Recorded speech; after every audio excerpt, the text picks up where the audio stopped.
2023 में artificial intelligence किसके लिए लाई मौत? क्या इंसान खुद बन रहा है अपनी मौत का सौदागर? एआई ने सबसे पहले किसकी जान ली थी? क्या एआई के फायदे से ज्यादा नुकसान हैं? अगर आप जानना चाहते हैं इन सभी सवालों के जवाब तो इस वीडियो को देखिए आखिर तक, और ऐसी ही काम की जानकारी के लिए इस चैनल को सब्सक्राइब कर लीजिए अभी। 2023 में नवंबर के दूसरे हफ्ते में दक्षिण कोरिया से एक खबर आई। यह खबर एक्स से लेकर तमाम मेन स्ट्रीम मीडिया पोर्टल्स पर छाई रही। खबर थी एक रोबोटिक्स कंपनी के एम्प्लॉय की मौत की। इस एम्प्लॉय की जान ली थी उसी की कंपनी के बनाए एक रोबोट ने।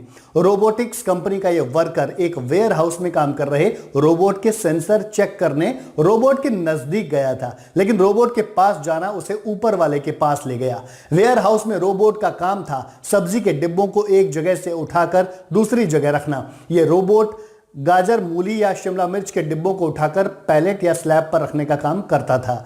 जब रोबोटिक्स कंपनी का एम्प्लॉय रोबोट के सेंसर चेक करने के लिए उसके पास गया तो रोबोट ने आदमी को शिमला मिर्च का डिब्बा समझ लिया। उसने डिब्बे की जगह इंसान को उठाया और फिर उसे डिब्बे की तरह दबा दिया। इंसान के शरीर पर रोबोट का प्रेशर इतना ज्यादा था कि व्यक्ति का चेहरा और छाती दोनों बुरी तरह कुचल गए।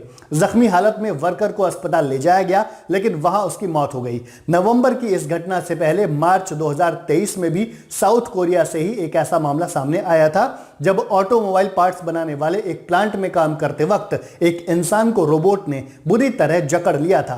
रोबोट के हमले में उस वर्कर को गंभीर चोटें आई थीं।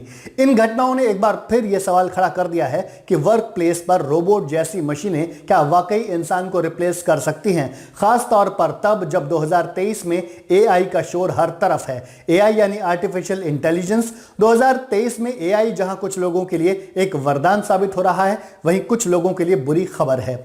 अलग अलग फील्ड्स के लोगों को अपनी जॉब जाने की चिंता सताने लगी है।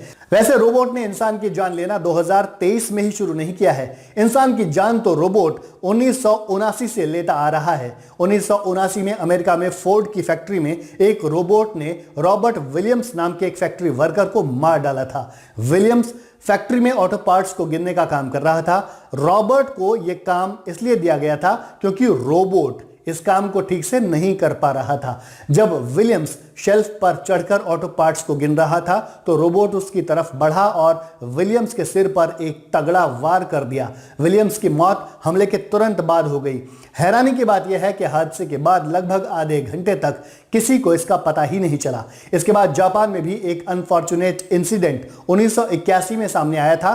तब कावासाकी के प्लांट में केंजी नाम के वर्कर को एक रोबोट ने दीवार से सटाकर कुचल दिया था। इसके अलावा रोबोट के हमले का एक मामला जुलाई 2022 में रशिया से भी सामने आया था, जब रूस में खेले जा रहे एक चेस टूर्नामेंट के दौरान एक रोबोट प्लेयर ने छोटे बच्चे के हाथ की उंगली तोड़ दी थी।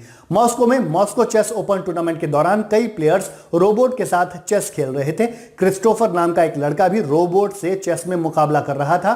तभी बीच गेम में ही रोबोट ने क्रिस्टोफर की उंगली दबा दी। बताया गया कि क्रिस्टोफर ने रोबोट को टाइम दिए बिना अपनी अगली चाल चलने की कोशिश की थी, जो रोबोट से सहन नहीं हुआ और उसने लड़के की उंगली दबा दी।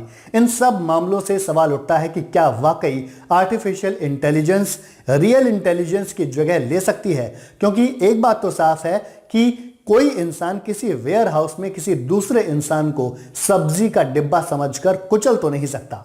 दोस्तों, आपको क्या लगता है, क्या एआई के फायदे ज्यादा हैं या नुकसान? कमेंट करके जरूर बताइएगा। मिलेंगे किसी और वीडियो में, तब तक के लिए नमस्कार।